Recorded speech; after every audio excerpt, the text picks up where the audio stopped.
of being told whether or not you're essential, whether or not you should be allowed to go outside, whether or not you should be allowed to work, whether or not you should be allowed to own your business and operate it and provide for your families, whether or not you should be allowed to visit with loved ones, whether or not you should be able to live your life because of a pandemic they imposed upon you because they didn't allow medical professionals to test and treat COVID patients for 2 months when the virus first got here.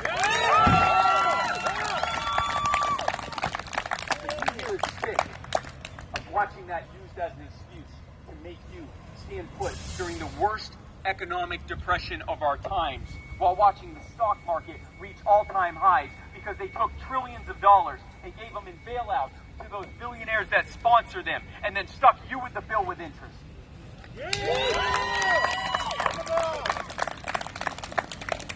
I'm as sick of these things as you are. You may be even more sick of them than I am.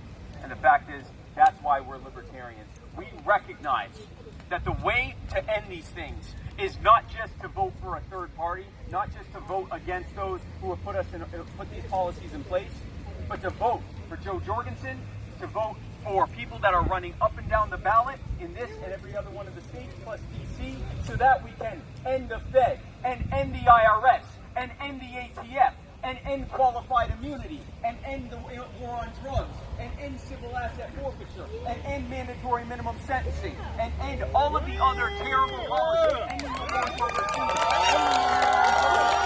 every single bad policy that they have put in place and putting the power back in your hands where it always belonged.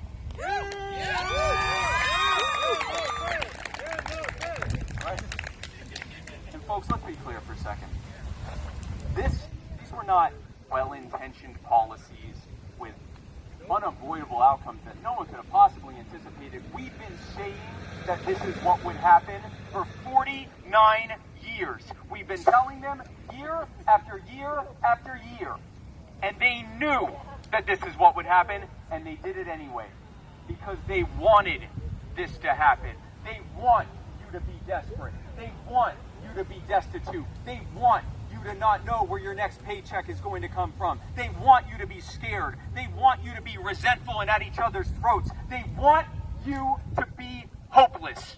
Because if they can make you hopeless, then it's that much easier to convince you that all you have to do is just give them the rest of the control. Give them the rest of your power. Give them the rest of your money, of course. And then you'll be safe. Then you'll be healthy. Then you won't have anything to worry about. Well, folks, we already know that's a bunch of garbage. We know that the people who made our lives so difficult, who have put all of these barriers in place to make it harder and harder for us to live our lives and to thrive and prosper, if they get even more control, it's going to be that much worse, and that's why they did it. That's why we're libertarian. We are voting not just to take back the seats in power. We're voting to take our power back so that we can rebuild what they've destroyed. That's why we're libertarians.